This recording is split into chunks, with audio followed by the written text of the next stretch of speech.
You're listening to Brands, Beats, and Bites one more time, brand nerds. We are back at you with a fall edition. And LT, you and I have talked about this along with Jeff and Jade and Haley and our team about what we thought our job was versus what our job really is. So here, Larry, is what we thought our job was. We thought our job, this throughout our career, we thought our job was to come up with the best strategies and ideas and connections, all of these different things to lead our team so they could come up with the best executions of said strategies. This is what we thought our job was. What we've discovered our job really is two things. First, to help people recognize a great strategy, idea, or connection when they see it. And then number two is after this idea is recognized, that when it starts as an apple, it doesn't end up after it goes through the organization before it gets out into the marketplace as a giraffe.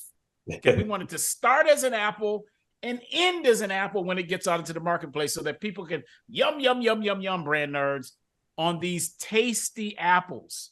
The most tasty apple, not just a mealy one, a tasty one. Exactly, Larry. And not go, okay, wasn't this an apple when it started? Why am I looking at a long-necked giraffe? Okay, right. So this is what our job really is, which brings me, LT, to our guest today. So brand nerds, you know that the largest marketing event, the single largest marketing event on the planet is the Super Bowl. This is why people spend $4 or $5 million for 30 seconds of time and $2-3 million in production for one ad, for just one ad on the Super Bowl. It's sports. It's because of sports. And today, we've got a person that has lived in that world, the world of sports. But brand nerds, you all may be thinking of sports as just some activity. This person today, LT, they've lived in sports and they understand the nuts and bolts of it, not just as an activity or a lifestyle or a leisure activity. They understand it from the perspective of a brand. LT, can you tell us who we have in the building today? Oh, yes, D. I've been looking forward to this. We have Russ Spielman in the house today. Welcome, Russ. Thank you. Good to be here. Okay, brand nerds, as you know, many times we're talking about sports specifically as it pertains to brands and marketing, and we are really lucky to have Russ in the house since he has spent his very successful career really at the epicenter of marketing and athletes. So let's get into his background. Russ attends University of Massachusetts, where he obtains two things: his BS degree in sports management and his wife, Jennifer, which I love, Russ. After graduation, Russ jumps right into the sports management world, working for PSP Sports Marketing, which is the company that specializes in game day programs. And we were talking with Russ before about this and what a great start to a career that was. So then Russ makes his way over to Integrated Sports International as director of talent marketing.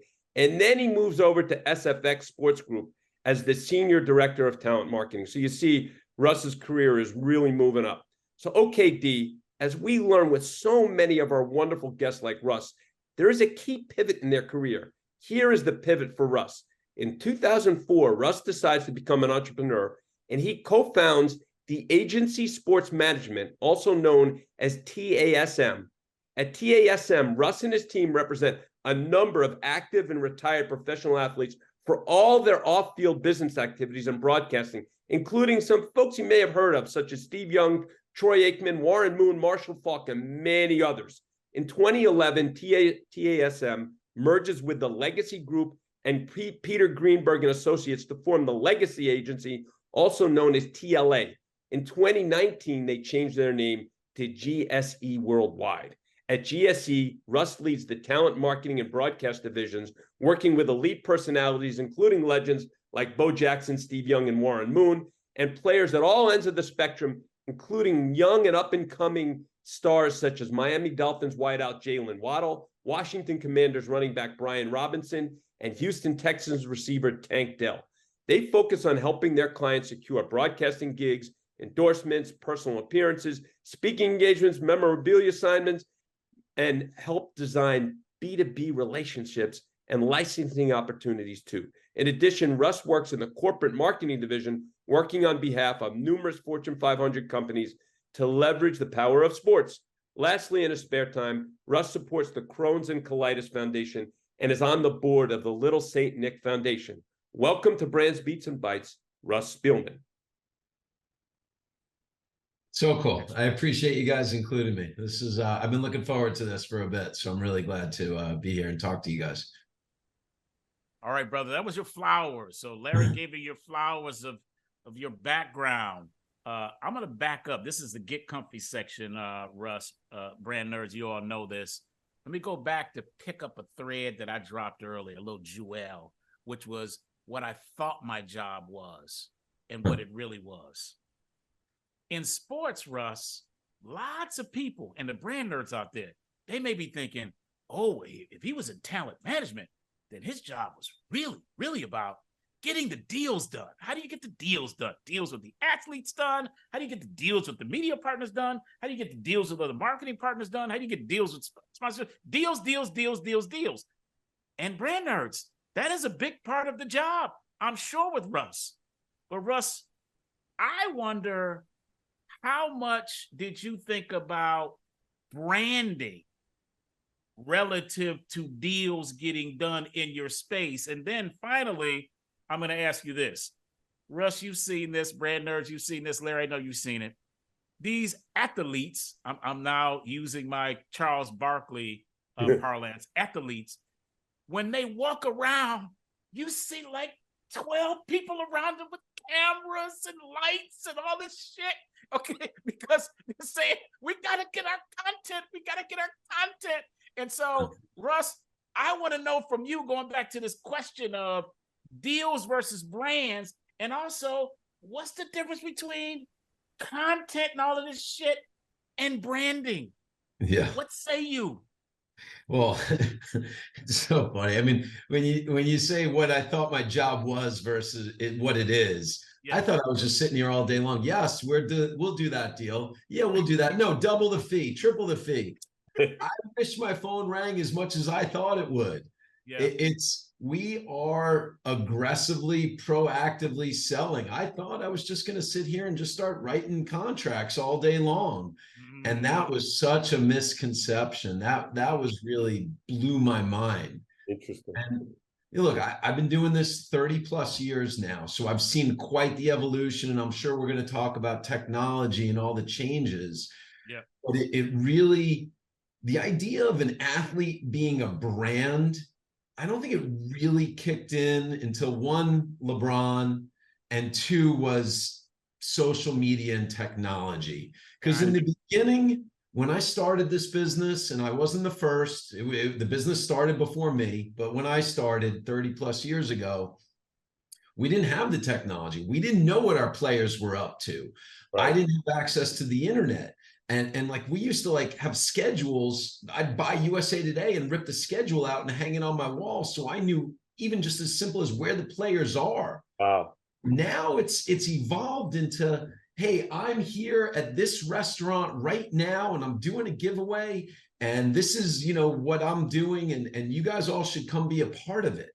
So they became the brand. And DC, you mentioned the entourage, and the entourage has grown and grown and grown and is only continuing to grow. And they're not all bad.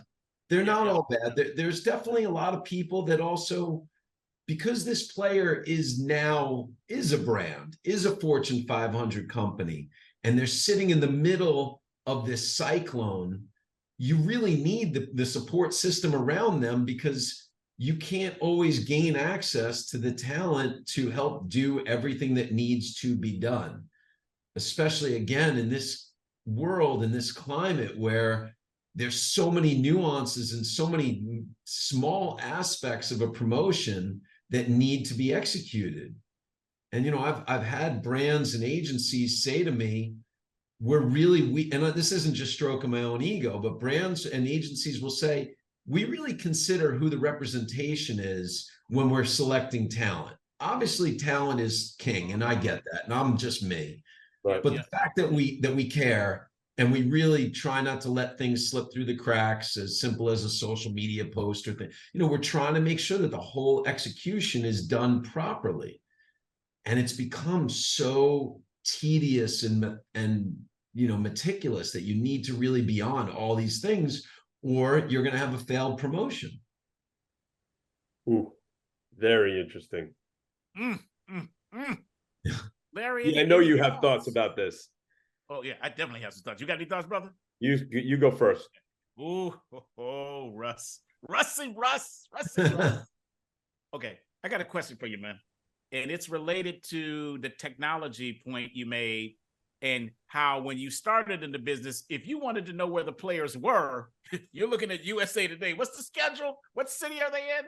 Versus now, it's like they could be brushing their teeth in the Four Seasons. And you're like, oh, I know you're brushing your teeth in the Four Seasons right now in Atlanta. So there's a big chasm between what you knew about an athlete back in the day and what you can know and what you know about the athletes today, which then brings me to this. I'm from Detroit, and even I think Michael Jordan is the greatest basketball player to ever lace them up. I also believe that amongst all of the athletes, that the Jordan brand, coming from an athlete, is the largest, most powerful brand. All right. So best athlete and best brand. Here's my question, Russ, and you too, LT.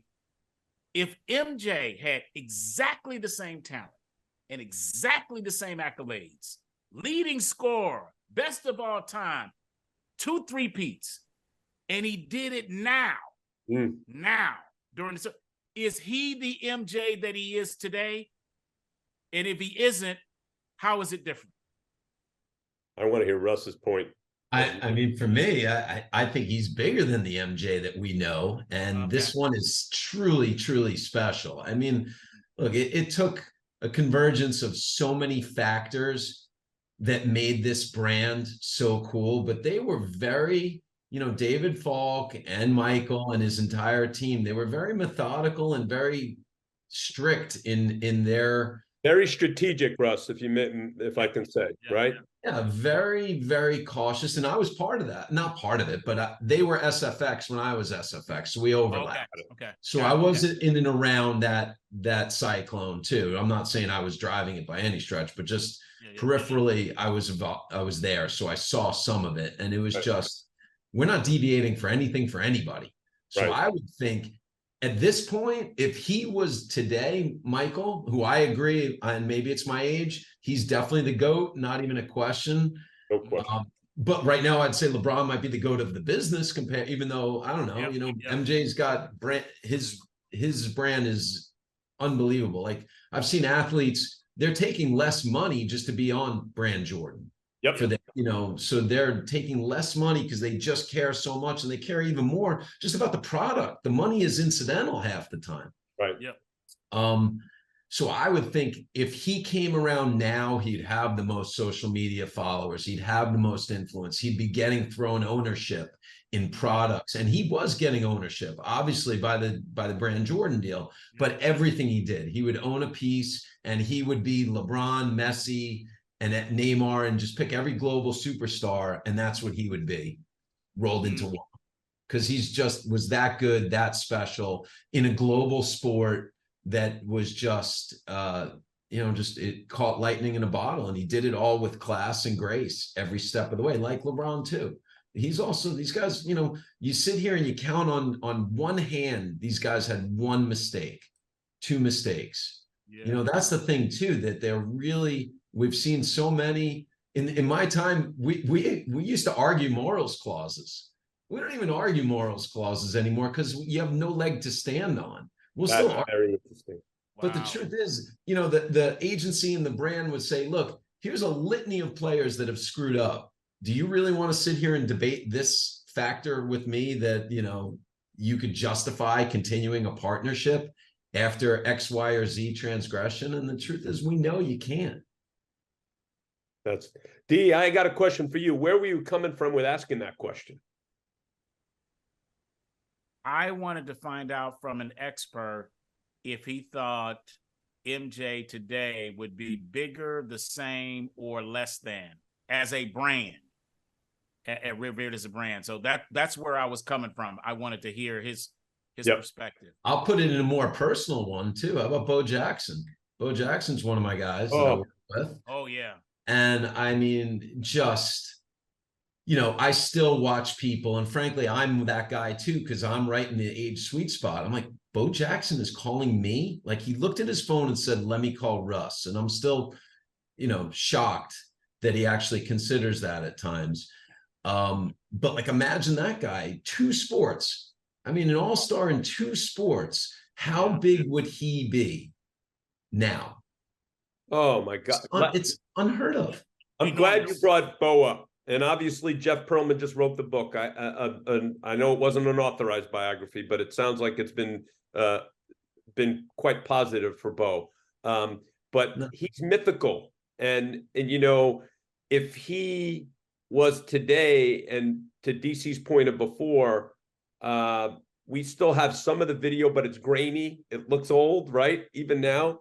I agree with you. I think that what he was able to do in both those sports is transcendent, and just we can't even fathom what it would be like. And Russ, I have to raise this because it's really interesting. Deion Sanders, when I was at Coca-Cola with Powerade, we were, other than Nike, we were his first national deal. And Deion is a brilliant, brilliant marketer. He was when he was when he was at Florida State. And certainly afterwards. And he was before it was a thing, was thinking about his brand. And he understood that deal with Coca-Cola would take him to another level, and it certainly did. Now here's DC with our client Aflac, involved with Deion in an incredible way. And you see, look at the span of his brand that he cultivated when he was a youngster. And yes, it's matured as he's matured, but it's the same brand. The dude is brilliant in the way he has cultivated his brand, established his brand, and executed it for now 30 plus years. Completely on top of his game, always has been a true, and 2.0 might be bigger than 1.0. Yes. because this version is just, it's a cultural, impactful moment that could be sustainable. Obviously they got to play well, right? Yeah. But just the cultural impact and everything that's going on around this could really change a lot of things in the entire college landscape and beyond. So he's definitely transcending the sport. I mean, you see the cameras, and it's 60 Minutes, and it's the Today Show, and this is huge. So I'm not a hater. I sit here and I just tip my cap, say you've done it well, and you've done it well at a high level for a long time. And now, and he's going to have his children doing it now too. And they're starting with Shador, where he's just created his own watch thing, and what that's going to lead to. I just tip my cap to them all. Yeah. And obviously his team around him, and Con Schwartz and everybody at SMAC. Awesome. I'll tell you what I love about the dude, and then we'll go to our next segment, is when you see him on TV, and if you have an opportunity to meet him in person, he's the same dude. Yeah. He's the same dude. He is not a different person when you meet him walking down the street than if you meet him on a set, than if you meet him on a sideline, or you meet him at dinner. That is the same guy. And I think people feel that. And it's why kids want to be coached by him and his team, why they want to play for he and his team, and why parents will trust their children, their babies, with that man. Yeah, he's a special dude. DC, when I'm talking to players about their brand, since everybody is now a brand, one of the things I often say is, look, it's not for me to define who you are and what your brand is, but be clear be consistent in that brand. So whatever it is you stand for, just be defined and carry that through in everything you do and your partnerships and your social media voice. If you're able to do that and you stand for whatever it may be, and again, it's not for me to dictate what that may be, but as long as you do that, I think that's going to benefit you, so you have a clear, consistent brand message. And Russ, the underpinning to that, what you didn't use the word, but you're saying it, is you got to be authentic. True. Right? True. What you're Absolutely. saying. Yep. Ooh, I love this conversation, D. I like that get comfy section. Why don't we move to our sponsor read? We got to have that, Russ. You know, we got to pay the bills, brother. We got to pay the bills. Go ahead, LT. All right, let's do it. Hey, brand nerds, back here to talk with you about specificity. And brand nerds, we know many of you are immersed in digital marketing or simply involved in it. Either way, if you want to optimize your digital marketing or to maximize results, we had the solution for you. In 2021, an interesting thing happened that forever changed the landscape of digital marketing. Apple's iOS update was structured to provide users the opportunity to opt out of ads, with more than 90% of users opting out. Android quickly followed suit with similar opt-out numbers, and this situation created complete upheaval for the entire digital marketing infrastructure, with engagement rates falling precipitously. Now you know why you may be a young professional of Asian descent who speaks two languages, English and Mandarin, and you are playing your favorite game app and you're on your phone, and all of a sudden you're being hit with an app ad in Spanish for the new Volkswagen electric car ID4. That's serious money down the drain. Here's where specificity comes in to save the day. Specificity does not track or know users' personal data such as name, social security number, etc. Specificity uses device ID numbers similar to a VIN number in a car, so they track what users are doing without knowing their personally identifiable information, working in harmony with the post-privacy update. Now with specificity, both the consumer and the advertiser are happy, since consumers see digital ads that are relevant for them and advertisers serve ads to people that are receptive to the message. Let's give a real life example. If our partner Jeff's old brand Lunchables wanted to use specificity, they can serve ads to only parents, but not just any parent. They can dial into serving ads to only working parents of children 6 to 12. Additionally, if they wanted to, they could also not serve ads to any parents who are vegetarians or other similar dietary restrictions who would not be prone to buy Lunchables. Bottom line is, this would enable Lunchables to be incredibly efficient in serving their message only to those who would be most receptive, and doing it in a way that completely respects said consumer's privacy, since they do not know or learn any personal information about these people. The bottom line is, in 2023, we believe no one else out there can deliver better digital marketing results than specificity. We have introduced specificity to many clients, and everyone is super happy, since each client has been more successful with their digital marketing efforts than they were before. For more information on specificity, please visit their website at specificityinc.com. Again, specificityinc.com. That's specificityin.com. Their website is also in our show notes. If you want to improve your digital marketing results, go check them out. Appreciate it, LT. All right, Russ, we're going to 5 questions. This goes down as follows. I hit you with a question. LT hits you with a question, back and forth until we arrive at 5.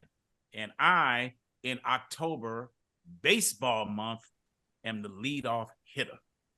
Right. All right, Russ. What was the first experience you had with a brand where when you got into it? Let me get the question out. Sorry, my bad. That's all right. I'm excited. Just excited. You're like Schwarber. You're like Schwarber. Yeah. You at the plate ready to hit a home run. First pitch. First pitch. Where it lit your heart afire. Like you just could not get enough of this brand. Couldn't think enough about it. Couldn't spend enough time with it. Couldn't talk about it enough. It just was something that was inside of you. It got a hold of you like a gator or like a first love. What was that for you, Russ? Wow. Well, actually, I had an answer, and then the way you teed it up even stronger. I don't know. I'm almost embarrassed. I'll tell you it anyway, and then I'll tell you the other one. Sure, but I mean, I really was thinking when I was thinking about this, I grew up with bad skin, and there was a brand called Sea Breeze, And I was so passionate and loyal to using this sea breeze stuff on my skin because all I wanted to do was be better looking and not have all the harassment in high school and just I was just eviscerated because all I cared about was the stupid sea breeze. But look, when DC, when you say it that way, I mean, for me, and I think like anyone that grew up in the time that I did, you know, and I was born in 70, so growing up in the 80s and all that, it was Nike. I mean, it definitely was Nike. Everything about it was just like, you know, that was the classic cliche of just selling the sizzle, not the steak. And it was just also like, it just got me that I was like, this is the coolest thing in the world. And I had to wear it and I had to be a part of it. And the commercials, one after another, were timely and just provocative and were just so cool that it was basically like, I didn't even know what a brand was until I saw this. And then that brand, you knew immediately what it stood for, what they wanted to be. And, you know, I saw a great Phil Knight one where he was like, the whole thing, maybe you guys have heard this, where he's like, someone's out running laps in the rain and you know, we're the ones standing on the sideline holding the umbrella while you're running laps saying you can get this done. And it's not even talking about the product. It's just talking about the whole lifestyle. So you knew it's the most clear, concise brand message of our time. I love it. And it's funny because your relationship with Bo Jackson, what a lot of people don't know is Reebok really in the mid 80s really took the mantle from Nike for a while. Yeah, they just suffered a famous hiccup. Right. And then the Bo ads, you know, Bo knows, and brand nerds go back and YouTube it, Bo knows. Those ads, I think, completely took the mantle back, along with Jordan, of course, when you put those things together. But, you know, Jordan was also starting the Jordan brand, so it was a little separate. But the Bo Knows ads were just brilliant. And it's interesting, Russ, that you're obviously working with Bo today. And I think that culturally, there was such an identification with them. And I'm going to share a story here that I think the time has passed along that I can share this story. So back in my Powerade days, we were doing a lot of work with Nike and got to know the folks over at Nike well. And I won't tell the names of those folks, but I will tell a story that I was told from people that were in the room of this negotiation. When Jason Kidd was negotiating his deal coming out of Cal for which sneaker he was going to go with, it got contentious, and it was Adidas and Nike and Reebok. And finally, as the meeting with Nike started to get really contentious, he called his agent out of the room and he pulled him out and said, listen, I've been wearing Nikes my whole life. I appreciate you wanting me to get the best deal, but you better not blow this. You better not screw this up, because I can't not have Nikes when I embark on my NBA career. So that's the power of a brand. Yeah. I mean, we're telling clients constantly coming out of school, do me a favor, do not talk about that. Basically the same point. You got to keep that to yourself, or we have zero leverage with anyone. And it can be the same thing with the Nike competitor too.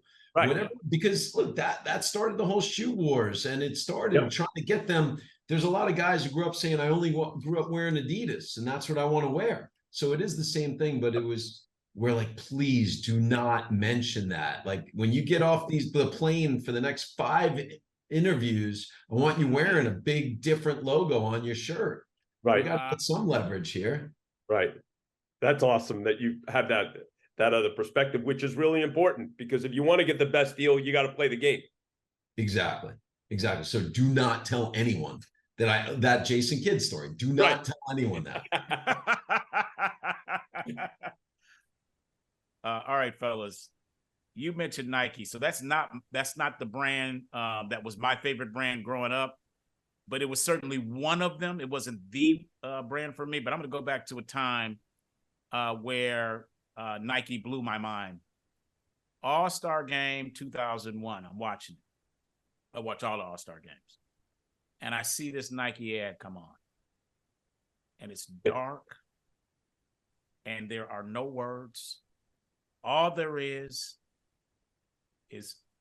rhythmic basketball dribbles to the beat of Planet Rock made by Soul Sonic Force.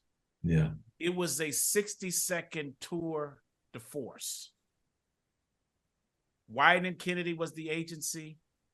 Jimmy Smith was the creative director, and Paul Hunter was the director that shot it. And the name of the spot is Nike Freestyle. Featured Vince Carter, White Chocolate, and many other players doing the equivalent of street ball. Nobody had on an NBA jersey. None of that. They looked like they were right outside or inside a Rucker Park, having fun, doing crazy basketball moves. Why do I love that spot? Horticulture. Second, strategic use of music. Third, it did not in any way need to rely on Air Nike or this kind of bounce or that kind of, none of that. And that is the reason why Jason Kidd and many others were saying, I'm rocking with Nike. I'm rocking with Nike. So I respect the answer. I respect the answer, Russ. Hey, D, two quick things before we go to the next question. One is shout out to Chris Handles Franklin, who was with the Globetrotters for many years, and he was in that spot, Russ, as a street baller. That was one of the impetus for Chris, who we'd gotten to know when we were working with the Globetrotters, who's a wonderful person, to get with the Globetrotters. So that's another quick thing. Yes. And then personally, I told Jimmy this, and we work Jimmy's been a guest on the show, Russ, and he's a great friend of ours. I told Jimmy this as somebody who fancied himself a pretty good player when I was growing up. When I saw that spot, it hit me with tears because I felt so emotional, because those are the drills that I used to do. Wow. And so I literally teared up when I first saw that ad. Wow, Larry. Yeah, that's awesome. Wow, yeah. Bro. Let's go to second question. Do it. All right. So, Russ, who is having the most influence on your career? I mean, the most influence had to be she hates that I say this, my fairy godmother that gave me my start.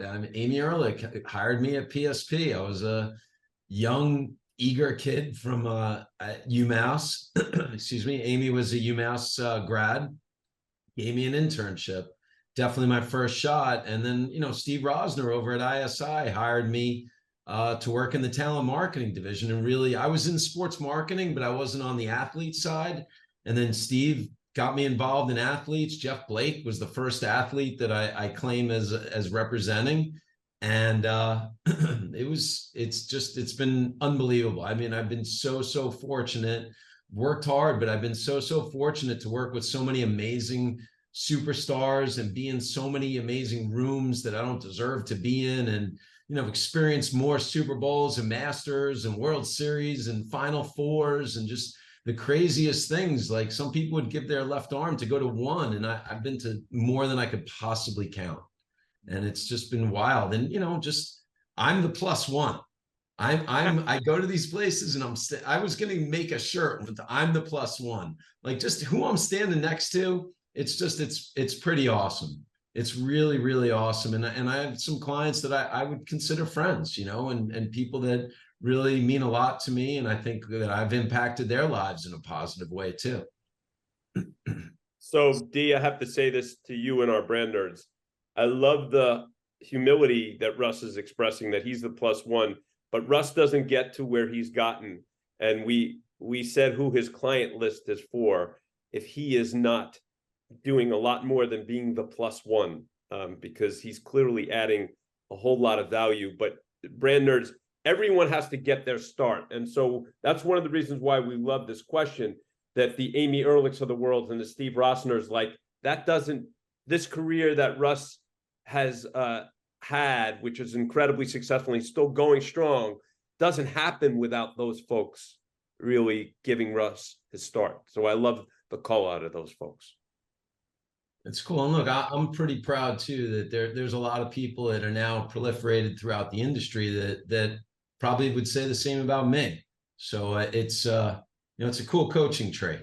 I'm just part of it. I love that. And Russ, do you feel like is that directly from, hey, I got to pay it forward. Where's that coming from? That's exactly it. Someone took a chance on me. I got to try and help. And, you know, I do try and give back to my alma mater and help UMass where I can. And obviously, look, we've seen a lot of really smart, talented individuals that have come and gone. You just can't hire everybody that's great. So we just try and really look for, you know, have a good eye for talent and hope that they're going to play out. And some have been great and some haven't. And some will surprise you. You know, you didn't expect much and they became superstars. Love it. D, anything to add or next question? Let's go back to this coaching tree for a second, Russ. You said that you listed the name of a couple of folks who gave you your early start. When you are able to give people a shot, and you said it yourself, you can't hire everybody, you do have to be selective. You have to be selective in who you decide to give an opportunity to. What do you think they saw in you that said, we're going to give Russ this shot? Love that. I think it's just the hunger and the passion that I don't want to be the old man saying, get off my lawn, but like that I don't always see nowadays. I think that I was willing to look that first job, their second job when it was with Steve Rosner and ISI and Frank Vuno and Fred Fried and everyone in Jersey. I was living in Queens and then Long Island, driving to New Jersey every day. And I was getting up at, 5 a.m. so I could beat the traffic so I can get there. And again, pre-cell phone. So there was no like leave and you'll work on the way home. There was no, BlackBerry at the time. So you were at your desk. That's when you were doing work. And when you left, you weren't doing work as much. So for the most part, I had to get there early and stay late. And I guess they just saw and recognized that hunger and that enthusiasm and that just interest in, that I wanted to be successful in this business, that drive and just the gumption to walk up to people and talk to them. And these are some of the things that I just hope to see in our young people and hope in my children, that they're willing to do some of these things to separate themselves from everybody. Everybody says, I've sat across the table from so many people who want it. They want to be in this business. But are they willing to do everything it takes? So I guess they saw that I was willing to do it, and I would arrive early and stay late, and I would do whatever it took to be successful. And I just hope we can get more of that. Ooh, I love this. Do you more mind if I build on this before, because I think this is critical? You go, and then I've got a question to build on that before we go to our next question. But yes, brother. No, this is such great for the brand nerds, right? Like our younger brand nerds, Russ. So what are you looking for? You talk about noticing talent. What are the things that you are looking for right now when you're hiring young people out of school or just get in at the beginning of their careers? I mean, for me, and it is very personal, and I get pushback from other people. I look at experience, and I look at people that are willing to, that have just created their own opportunities or entrepreneurial. We're all busy. We have a lot of things going on. So if you come to me with a resume that just is like, I just went to high school and I was in this club and then I went to college and I didn't do much.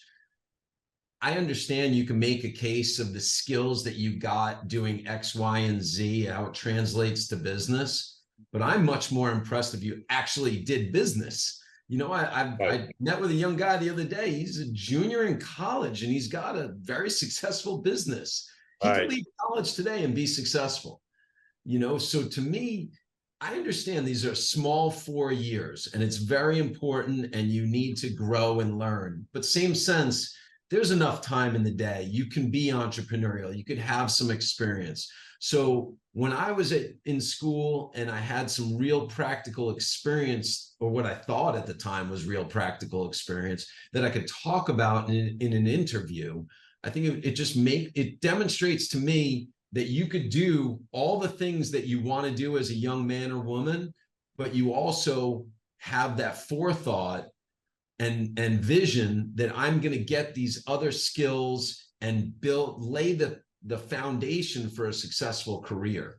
So that's all I'm really looking for. I don't really care about your degree. I don't care about your GPA. I know it's all important and I look at it, but it's not the driving factor to me. It's what else can you do, have you done throughout your time to distinguish yourself from your peers and not just be, as you know, someone just said in broadcasting the other day, Jag, just another guy. You know, what can you do that's not just another guy? Love it. That was Steve Smith. Yeah, Steve Smith, exactly. Steve Smith.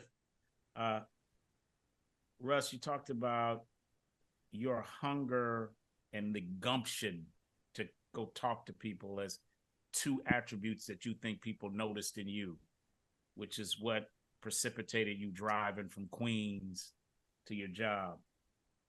Where did that hunger and gumption come from? I mean, definitely my parents. My parents, you know, my dad, he worked at the same job in the same company for 50 years. And he started at the bottom and finished at the top. And I watched that guy. What's your parents' name? And are they still with us? Alan and Ellen, they're still with us. Love and it. Shout out. Yeah, my dad, I mean, that's where I learned hard work and loyalty really was. And my dad in the beginning, you know, they had side hustles and I always worked. And my dad would work at the flea market and he was like, you know, he had a booth at the flea market while he was working full time in New York City. He had a side job to make money, to get a house. And he earned everything that he was given. So he worked hard and that was instilled in me. And you know, I didn't grow up, you know, I grew up a wonderful upbringing, right? But my parents still instilled in me the value of $1 and that you got to work. So I always had jobs, always. I delivered newspapers. I worked in restaurants. I got to college. I was selling T-shirts door to door. I've always had a job and a hustle and something that those were all part of my DNA. And those things were always important to me. I had a job at a deli in school while I'm selling T-shirts, while I'm still partying with my friends, while I'm going to school. There was always something going on. And I think that's where, you know, if I can knock my wife and myself, that we've enabled our kids to just enjoy life too much and not really, really work hard while you're enjoying life. I feel the same way with us too. So I know that we can have another session on that. Yeah. We'll get on the couch for that one. Yeah, exactly. D, you want to go to the next question? I do. Thanks, brother. I love this. Yeah, thank you. Brother, you've had many successes. Otherwise, you wouldn't be in the game as long as you've been in the game. You're obviously a really hard worker. You hustle hard. So you've had W's. But I don't want to know about any of that stuff for this third question. I just want to know, what was the big colossal F up in your storied career? And importantly, Russ, what did you learn from it? Wow. Look, you know, we used to have this line, I've never been fired. I've been fired. I've been fired by clients. Some I'd say were justified, some weren't justified. One F up that I could think of, I guess you said I don't have to mention names, but it rhymes with Schmamakin Sue. Okay, yeah. So I was working with Indomitian for the first 5 years of his career. And again, it was another really special, fortunate time. You know, you took this defensive lineman and he became a national personality. He was doing national TV commercials. There were some transgressions, some problems that, you know, he had on the field primarily, and some things that just soured corporate America and their opinion of him. And I'd say I guess it was an F up, but one of the things that we tried to do, this was like right around the start of Dancing with the Stars and all that. And you know, Hollywood, they get a formula and say, all right, it's working. How can we replicate it on our own? They started a thing called Celebrity Splash, and it was a celebrity high dive competition. And we were trying to do anything we could to humanize and, you know, help with Indomitian's image. And again, he didn't necessarily, I don't think he necessarily cared about rehabilitating his image, because in his mind, there were no issues. Right. And we took a last dip. I would say that the person that took the spikes to the man region might have a slightly different conclusion, but proceed. I will never forget those Thanksgivings. You know, it's like you wake up Thanksgiving morning and I'm like, this is the best day of the year. Everybody's off. Everybody's off. This is going to be a relaxing day with family. I'm going to eat, play football, watch football, listen to Alice's Restaurant. And then Thanksgiving, I get the call. And so, yeah, so we did everything we could. We were trying to just humanize him and show him that he's not this guy that you think he is on the field, because he's a really deep, complex guy. There's I was just going to say that people need to know that. I want to say this, Russ, because he was your client, but I want to say this so it comes off differently. That dude, when you see him in an interview and it said he's a really super intelligent, not just super intelligent, and he has a lot of things to say and is a deep guy. So it doesn't, what you're saying, there's a real disconnect between that and all these transgressions. So now proceed. So that's what we were trying to do, is show people that this is so grasping at straws. I couldn't do Dancing with the Stars at the time, so we did Celebrity Dive, you know, and it starts early in the process. I mean, he's a giant man too, right? So, I mean, Kareem Abdul-Jabbar was on the show too, so there were big men doing this. That's and right. No, I remember it now. Yeah, Louis Anderson, rest in peace, was doing it too. So he was a big man also. You know, early in the show, he did a dive, banged his head, and then I'm in trouble. It's my fault. So I'm getting beat up for that. And it was just, I tried so hard. And at the end, it was falling apart to the point that he finally just basically did one dive and left the show and just never came back. And that was probably a desperate move by a desperate man. And that was very close to the end of our relationship. So if I had an F up, I'd say, and I've had a few, I'm sure, but you know, this one's limo didn't show up and I might have maybe booked it the wrong day or something like that. But like, that's one that stands out to me. That was just, it came from a good place, but it probably, looking back now, that wasn't the move for this man at that time in his life. Thanks for sharing that, Russ. That's deep that Russ shared that. Don't you think? That is pretty deep. What'd you learn from that, Russ? don't put a Dominican Sue on a high dive show. No, it's really, you know, it's kind of looking back to what I said even earlier in this conversation, and what I really hold true and believe in. You got to be consistent and you got to be authentic. There was nothing consistent or authentic about it. It was probably a desperate move to rehabilitate and humanize him. But this is a guy who was known for on-field intensity, high level of energy, high level of intelligence.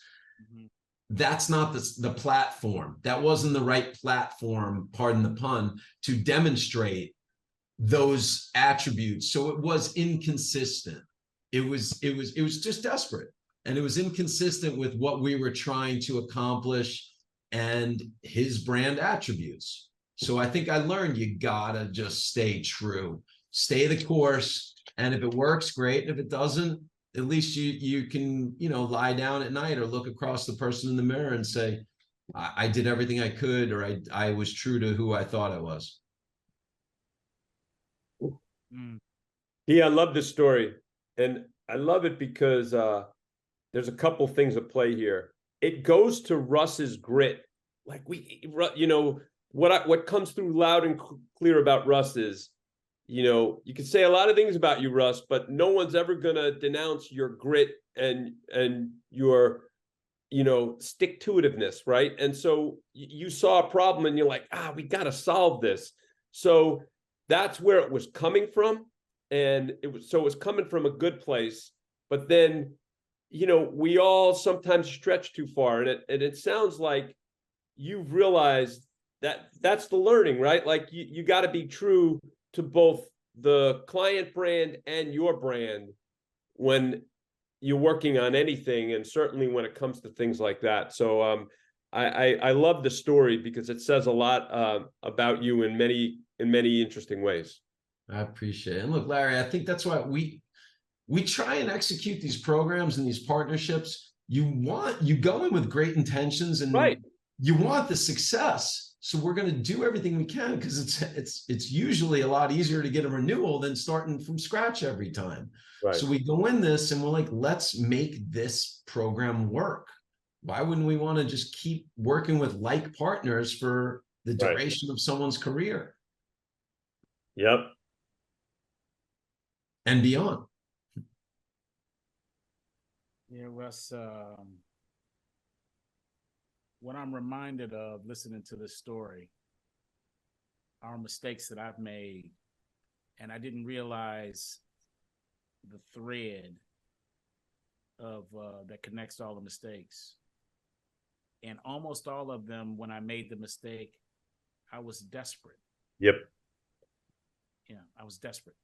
Yeah. And it sounds to me, Russ, as things were beginning to unravel for this highly intelligent man that you knew the man, and you knew the man to be more than a couple of on-field transgressions. Because most of the time when there are transgressions, they occur off the court or off the field. True.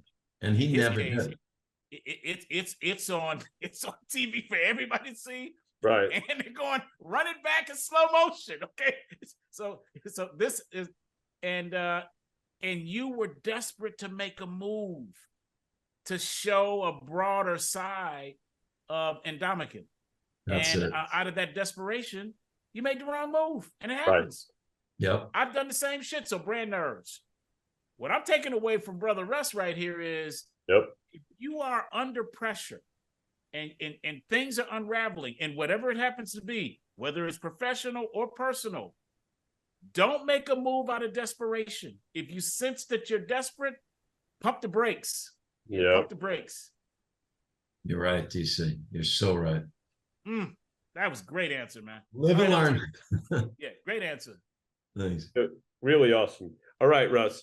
So we're going to the next question, and this is the technology question, which again you've started to allude to, but we're going to hit this one directly. So regarding technology and marketing, you've seen a lot. You talked about the span before.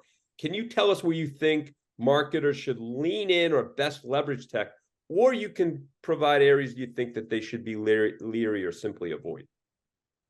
Yeah, I mean, I don't even know if, like, social media has become such a part of our lives now that is it considered like emerging technology, or it's just sort of day to day? But it definitely has helped so many things, and we encourage everybody, back to what I keep saying, that this is your brand, this is your voice, and you'd be surprised what you could put out in the world and have it come back to you. You could talk about causes. You could talk about brands that you like.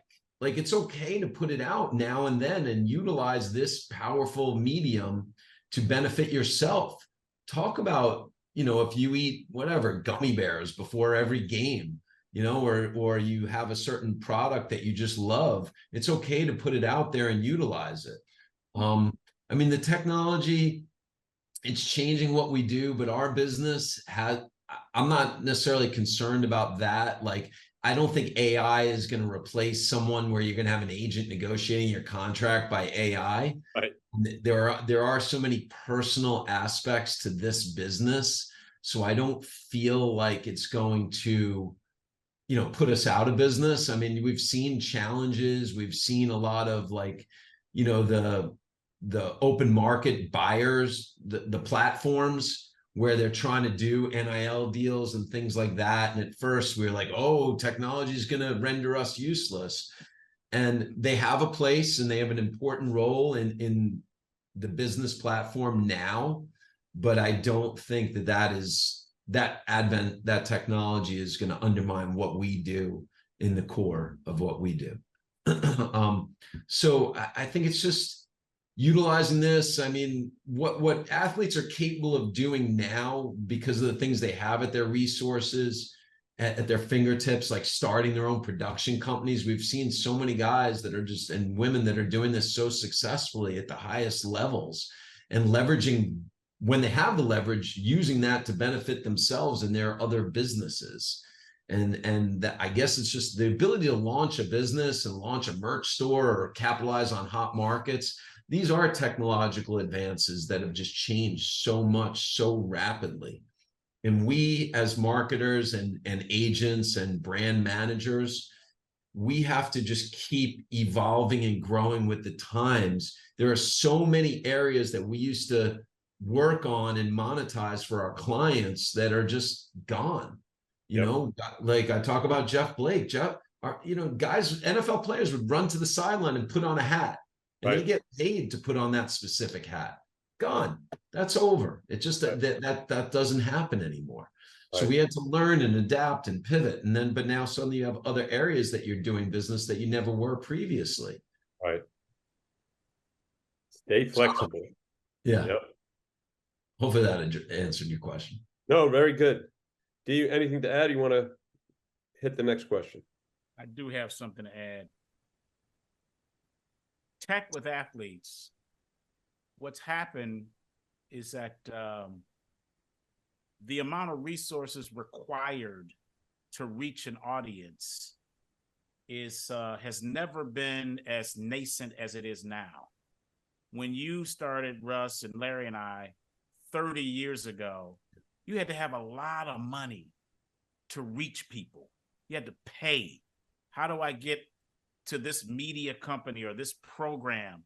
You couldn't just drop a tweet. You couldn't just drop an IG post and have millions of people see it. So that technology did not allow for that. Now, as you said, they've got access to all of these different forms of tech that allow them to get their messages out 24/7. It's like wide receivers today in the NFL. If you ask them, how often are you open? They say, I'm like 7-Eleven. It's 24 hours. I'm always open.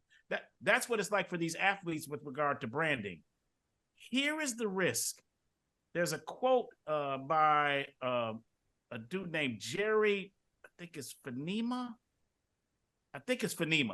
Anyway, I like the quote. It's like, nothing kills a bad product faster than good advertising. So that's his quote. It's Jerry Delafamina. Is it famous? Delafamina. Okay, sorry. Yep. Delafamina. Thank you. Yep. Thank you. So nothing. So what is it? What's the quote, Larry? Is it? No, say it again. It's what you said. Nothing kills a bad product faster than good advertising. Good advertising. Yep. Right. Okay, great. Okay, that's it. All right. So, yep. So this is a technology point, Russ. I'm bringing it home to you. For you athletes out here, you talent, okay?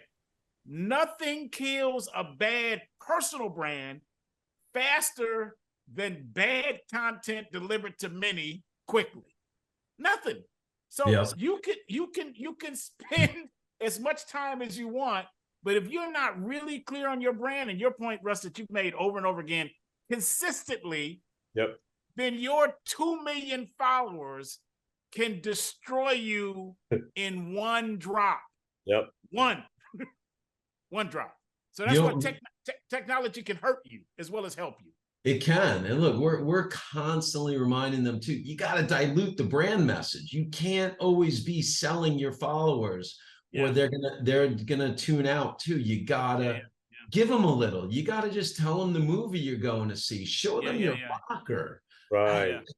You gotta just humanize this a little bit and let them in and not feel like they're going to be sold to constantly. You know, and while you were speaking, DC, I did think of two other parts of the technology that have really, let's say, helped or saved our bacon. You know, during COVID, I mean, this medium that we're sitting on right now, we learned how to do virtual events. And that really kept us going. You know, my mom called me and said, hey, sports just shut down. Does that impact your business? Yeah, Ma. That hurt a little.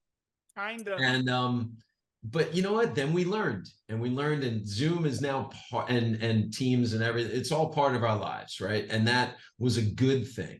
And then you add like things. I'd say one of the biggest categories that we were selling last year at Super Bowl partnerships was gaming, and and the fact, and again, it's the technology, and everybody's connected, and everybody can play together. You could be playing with your favorite player. I had one guy I was working with. He'd have a 1 o'clock game. He's streaming at Twitch by 7 p.m. You're Wow. literally, his fans are talking to him about the game while they're playing Call of Duty or whatever. Wow. I mean, hours after the game. Like, that Wow. is unprecedented. It So is, yeah. the technology, what it is affording us are opportunities that are just unparalleled. So it's dangerous because everyone's walking around with a high def camera and they can do everything and show everything that your athletes are doing wrong, but it also is unbelievably impactful. So the gaming and the virtual stuff is just stuff that's really changed our business in a positive light for maybe forever. Yeah, this is. No, go ahead, Larry. I was just going to say this is a great conversation. What we're all really saying is there's greater reward and risk with Yes. technology. Correct. Because as you talked about this streaming example, ask Myers Leonard what he thinks about streaming, okay, and talking to his quote unquote fans. Yeah, not so much. Yeah, not so much, Myers. All right, last question on the 5, Russ. What are you most proud of? I mean, I got it. My family. I really have an amazing wife. We married. She stood by me through everything, supported me, and has done a great job. We got to, we talk about with the kids in the house and the family, a division of labor, and I couldn't do what I do without her, and vice versa. And we got 3 amazing kids. Our oldest daughter's a pediatric oncology nurse down in Atlanta, and that is just doing God's work. It is just amazing. And then, my son's a junior at Wisconsin. I got a freshman daughter at Florida, and just those kids really make us happy. And really, can you do their names, Russ? You got to say their name. Sure. Rory is the oldest girl. Darren's my son, and then Eden is our youngest daughter at Florida. Oh, that's awesome. So you guys are empty nesters now. We're empty nesters. We got our 2 dogs still, but otherwise we're empty nesters. And it's an adjustment. We're learning. We're learning and enjoying. Yeah. That's so great. Your daughter is doing God's work, pediatric oncology nurse. That's amazing stuff. So you guys are doing something right, raising these kids, man. I appreciate it. Look, obviously I'm happy and pleased that I could sit here today, talk to you as a quote unquote expert in this business that, a lot of people would give their left arm to be in. And I'm fortunate enough that to keep doing it and keep doing it at this level. It's rewarding and very proud of this and proud of what we've built here and the people I've worked with. I've worked with some of these guys 20, 30 years too. So it's really, it's great. It's really great to do it with people that you love and trust. Well, I just one quick thing on that. I noticed, obviously what you're saying, your internal team is what you're talking to, but also I've noticed Steve Young, Warren Moon, those guys specifically have been clients for a long time, and that says something about you. It does. Nick Mangold jokes around that he's with me longer than his wife. The Nick Mangold. Yeah, I've been with Nick longer than his wife. That says a lot about you. Yeah, It does. we try. D, anything to add here? None, brother. All right, so Russ, we're going to really our last big segment. It's what's popping. What's popping, D? What's popping? So Russ, this is our chance to shout out, shout down, or simply air something happening in and around marketing today that we think is good fodder for discussion, Russ. And I know you've got something good. So tee us off. NIL. NIL. Our lives changed on July 1, 2 years ago, when they started allowing college students to make money. And, one of the guys I worked with had a great line in one of our early recruiting meetings. He just looked at the player and said, I've been doing NIL for 20 years. I just never did it at a collegiate level. So right. It's funny. A lot of people came into the business and just said, I'm an NIL agency because I happen to be located in this college town or that college town. While we, as marketing experts, have said, look, this is what we know. This is how we know how to manage athlete brands and strategies. And we're going to apply these skills and these disciplines and this approach on the collegiate level. So NIL, it changed everything. It just changed everything. You know, I can't say that I love everything, what it's becoming. You know, there's meetings in addition, obviously, what's going on in the world. There's meetings. I don't know how Congress has time for this, but they're meeting on NIL as we speak. Just looking at reform, because there's so many things that I think weren't necessarily the intention of what this was, that it's becoming. But I think at the heart of it, it is enabling people, control your brand, be able to market yourself and make a living. And why shouldn't you? Right. You should be able to do all these things. So and we've seen so many great things, so many fun programs, people giving back to their communities, giving back to their teammates, making themselves some money to help their families. Wow. I'm so glad we're talking about this. We're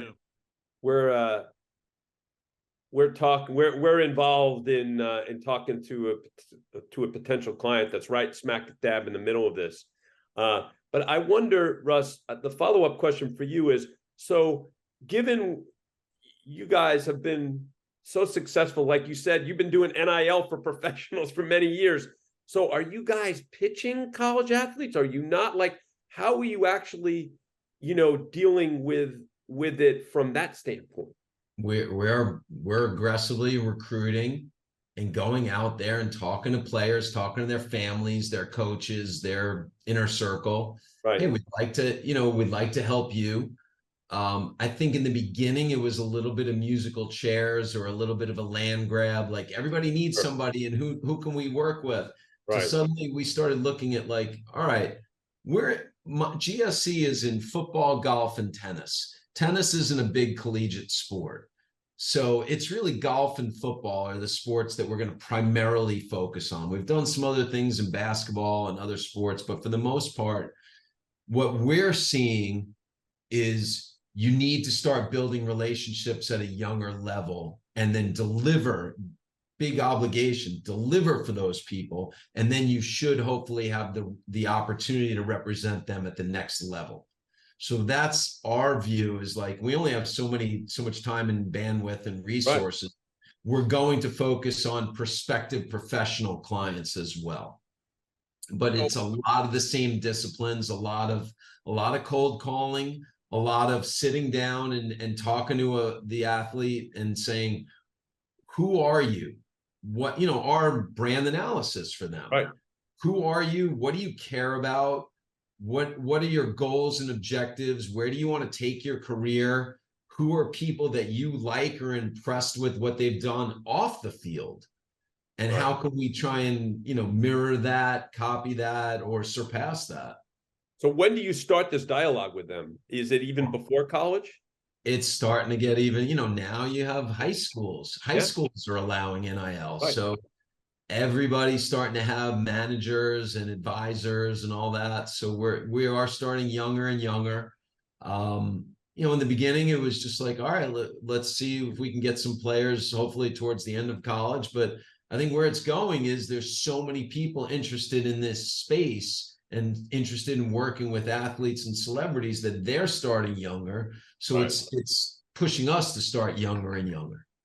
So you do have to really, it's our belief that you have to start early. And we've seen this happen both ways, where sometimes you start early and you work with them and you don't deliver.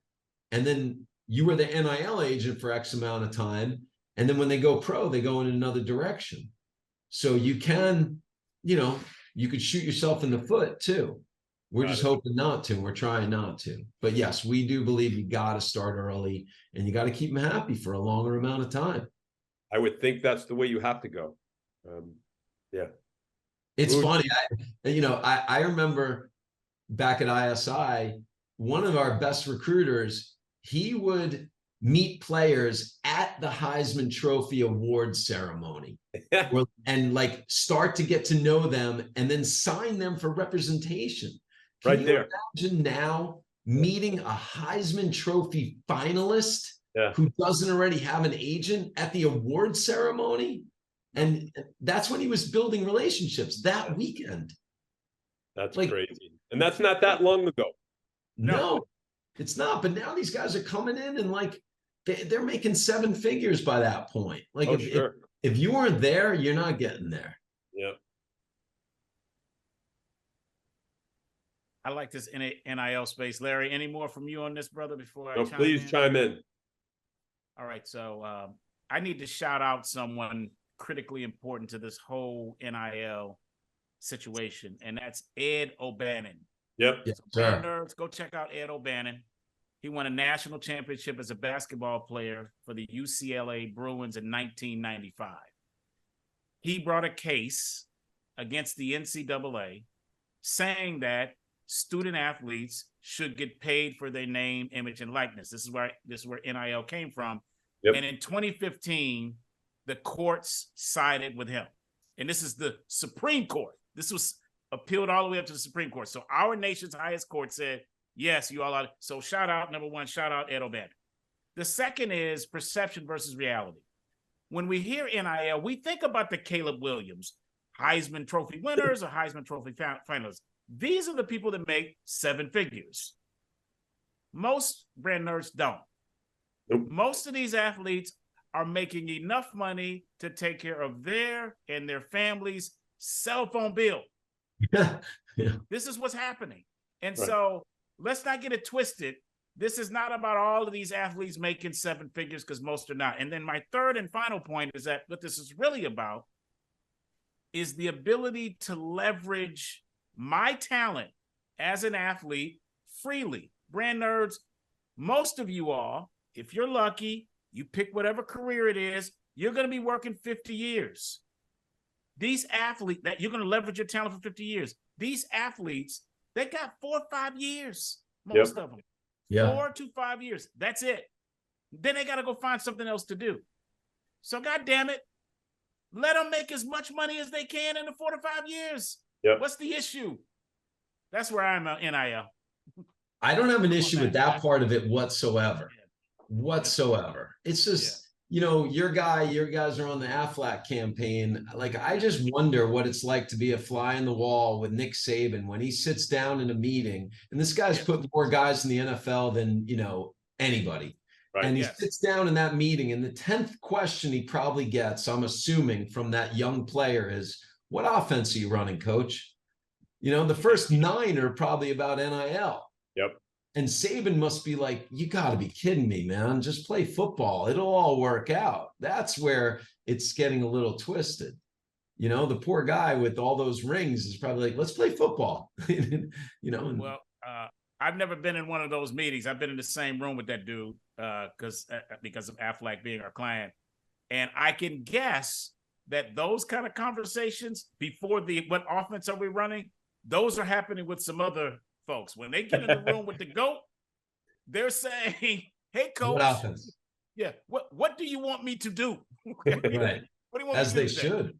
Yeah, what do you want me to do today? All right. As they should. Look, it's phenomenal that you have people now, like, you know, when you're looking at these things where people are saying, I'm going to stay in school because I can make money and get my education. Like, all right, that's what it was probably intended to do. Yeah. Now, where it gets interesting is like some of, you know, like Angel Reese and Caitlin Clark, where they're actually saying, I have to take a pay cut to go pro. Right. That's where it's getting. Those are women's college basketball players, brand nerds, just to be clear. Oh, correct. Sorry. No, that's okay. But no, that's a really interesting point. Really interesting. All right, LT, should we hit up the close? Let's hit up the show close. Russ, dude, this has been so much fun, man.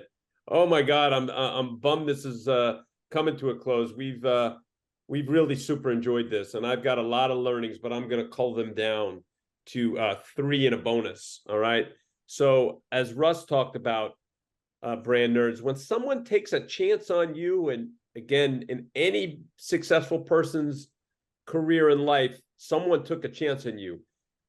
Do what Russ has done. Like Russ, pay it forward and help someone else coming up. So that's number 1.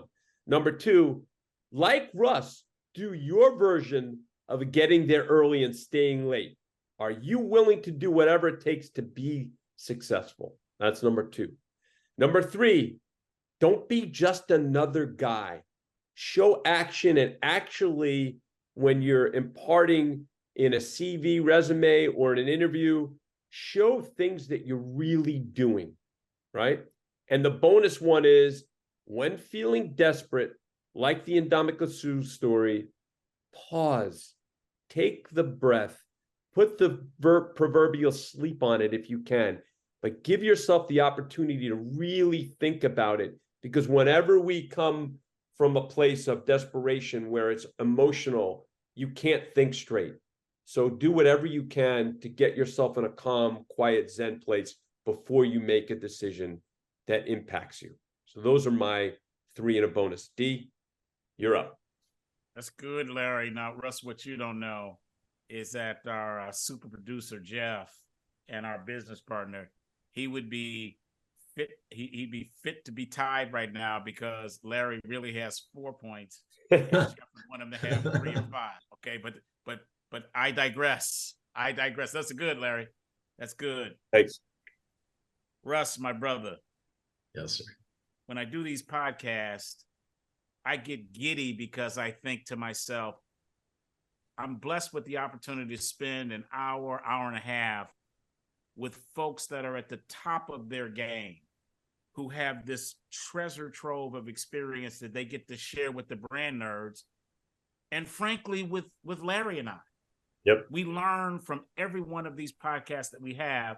And I learn not only, Russ, what the person is good at technically, but I learn also about the human.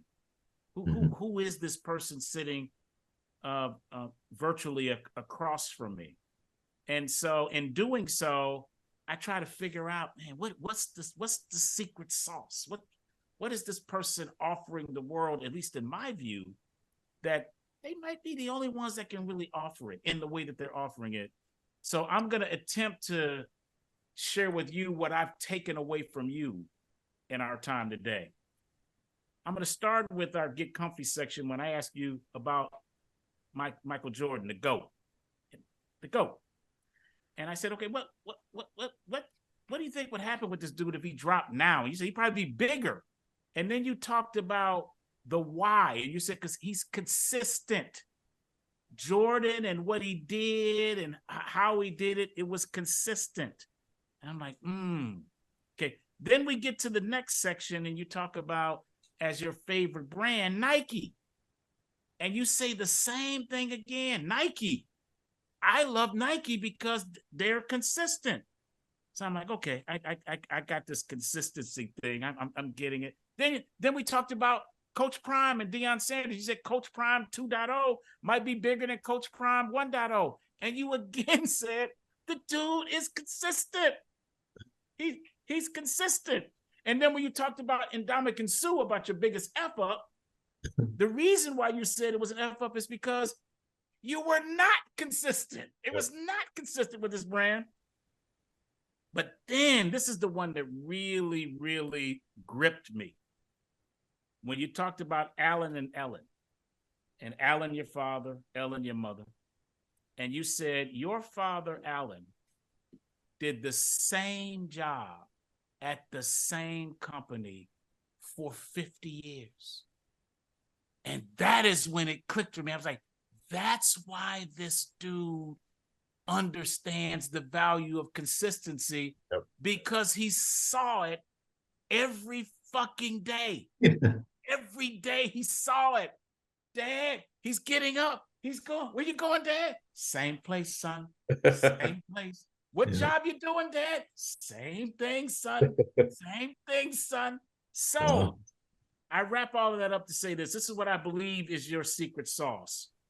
And I want Lauren, Darren, and Eden to take note of this.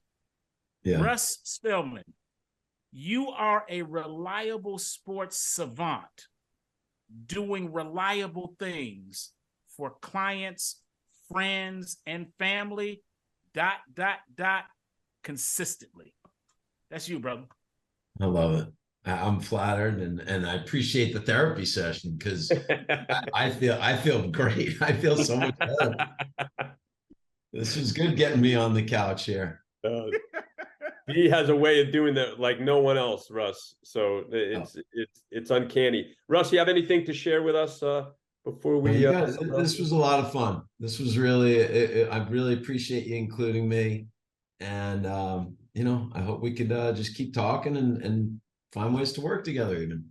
Oh, we're going to talk about that. I'm sure we can. So we look forward to that. You guys are great. I really appreciate it.